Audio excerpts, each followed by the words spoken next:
Hey, how's it going, everyone? I'm Chris, and today I'm going to be putting this Gollum Jade in this new little hexagonal pot that I got. So let's get into it.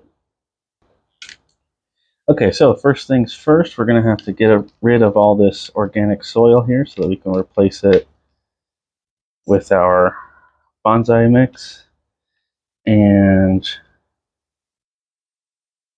also going to do some detangling of the roots, sorting out of the roots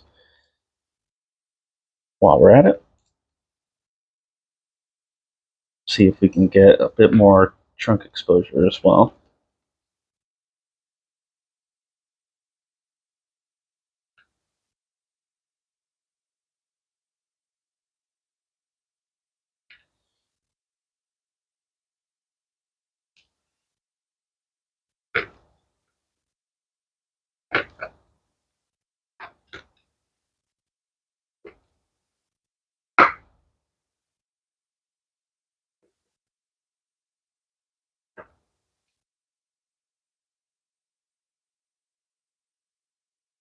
And get all the way to the bottom here.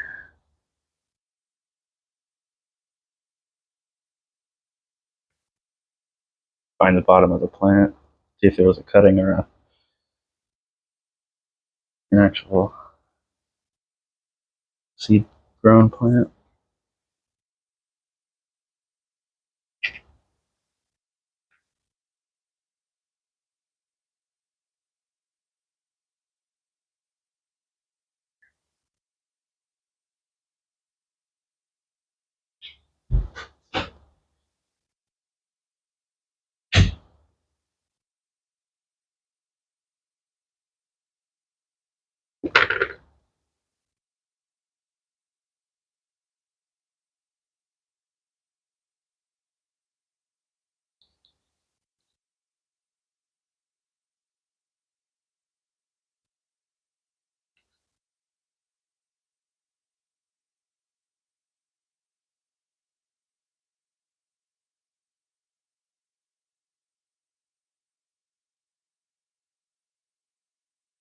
Yeah, I'm not really sure if it was a cutting or not, but it looks like it might have been a cutting, and this side here towards the bottom is where all the roots grew. And it looks like this side here was against the side of the pot. So you can see there's a bunch of radial roots towards the top here, and there's kind of nothing, and then there's a bunch more radial roots down here. So there's a couple of choices. One, I can leave the root base where it is, but in order to fit it in that pot or anything approaching a bonsai size pot, I'd have to cut it off like right here. Just doable, not a big deal. The other option would be to get rid of all these roots at the top here and keep this down there, but it's hard to tell. But you can see here, this is the diameter of that base portion, and this is the diameter of the trunk up here. So if I were to actually cut these roots off, it would be severe inverse taper. So it'd be a real skinny trunk and then a big bulbous area before it goes back and tapers back. So what I'm going to do is I'm going to opt for the first option and cut it right here. So let's go ahead and do that. So I'm going to come in here with my garden shears or secateurs, and I'm just going to cut it flat, just like that. So now you can see there's a much more reasonable root base here. And I'm just going to give the roots a little bit of a trim. And I think that's it for the root pruning. So I'm going to go dump this out and clean up and come back, and we will put this together. Okay, so now I got my tree ready. Got my pot ready with a drainage screen covering the holes. And then I'm going to take a look and figure out which side I want to be the front of this pot, which side I want to be the back. I think it's pretty clear. I like this design here. This looks like a very clear front. So it's nice from all sides, but yeah, like that. So I'll put that as the front. Then I'll also figure out what the front of the tree is.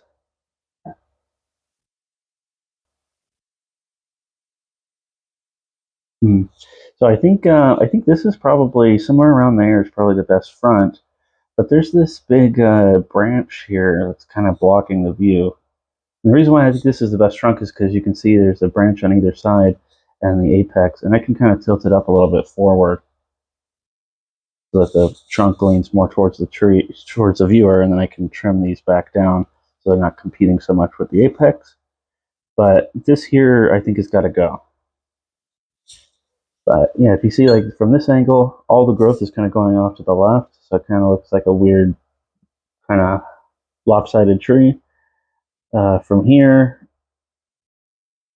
the trunk in the back is kind of hidden, and you got like a fork view. I'm not a big fan of that.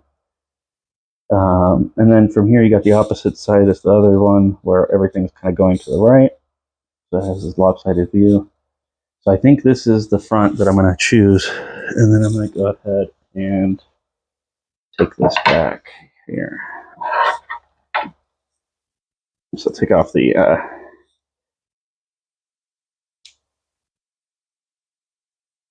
this little branch down here, and then I'll cut that flush so that it heals over nicely.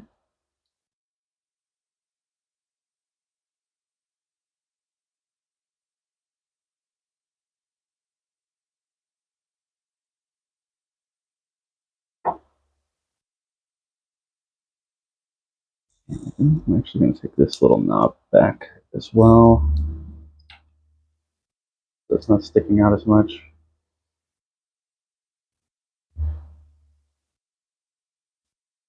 Okay. Okay, so now you can see where I was going for. So you can have the left branch, right branch, and then the trunk up the middle. I'm going to take this back a bit further here, and I'll take this back to here, and then all of these will grow as excellent cuttings. Keep those, and then line up the front of the trunk or the front of the tree with the front of the pot. Get it roughly centered, and then you can see this was the original planting angle, I think, and then I'm bringing it up a little bit so that it's more of an upright position, and the trunk is kind of closer to the viewer. Okay, so I'll go ahead and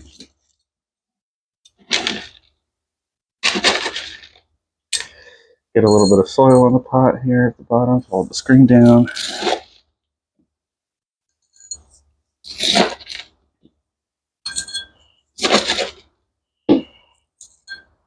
All right. And the other thing too to consider is the height. So I think I definitely want to show off the width here at the base. So I'm going to aim for somewhere around here. That's the height. And then remember the angle that I'm planting, so about there.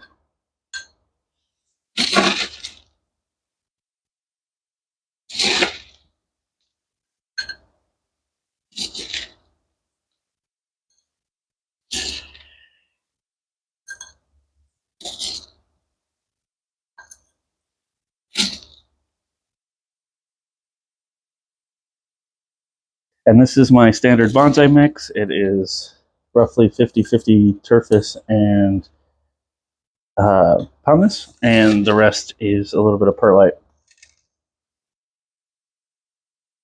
Okay,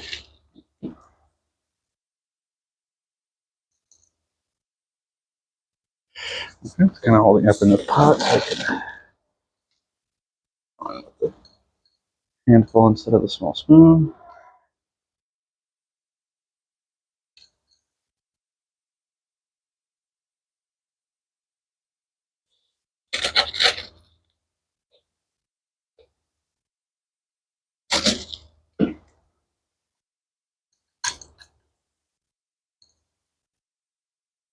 I think I want it raised up a little bit more than that. So I want to account for the soil topper that I'm going to use.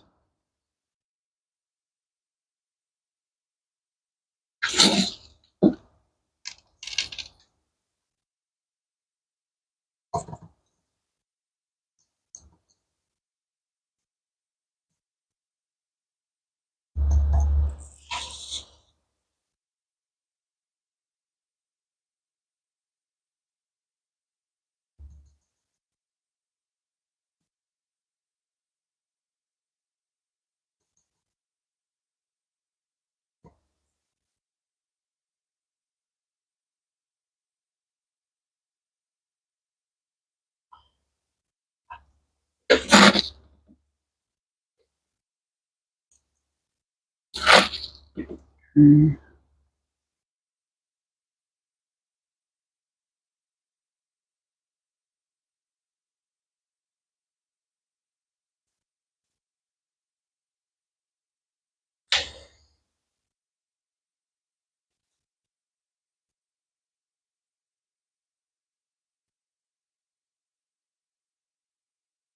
I think I need to do a better job sifting my soil because there's always, I get these big pumice, big chunks of pumice that kind of float to the surface and make pecking in the soil kind of hard.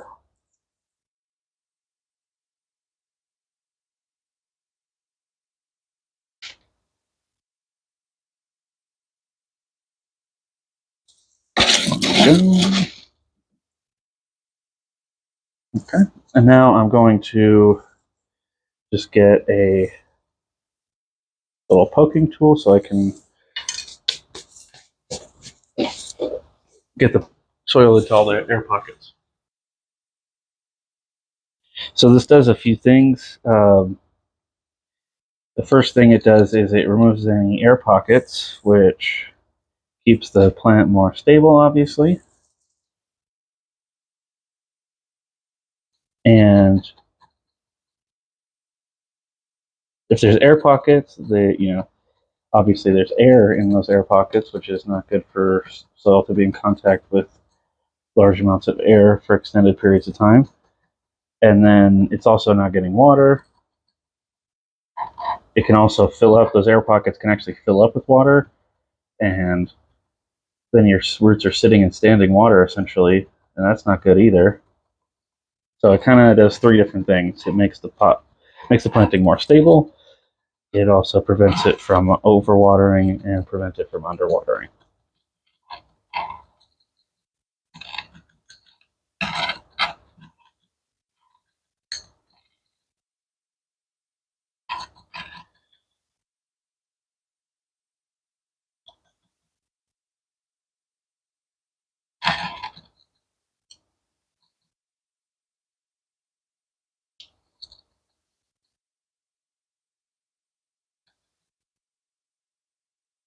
Okay, get a bit more soil in here.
Okay, so I think that's about good. Now I will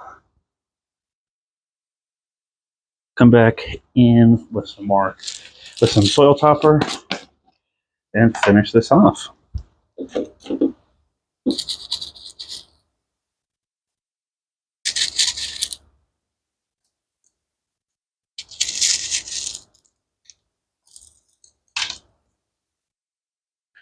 So I'm just going for some nice clay colored gravel here.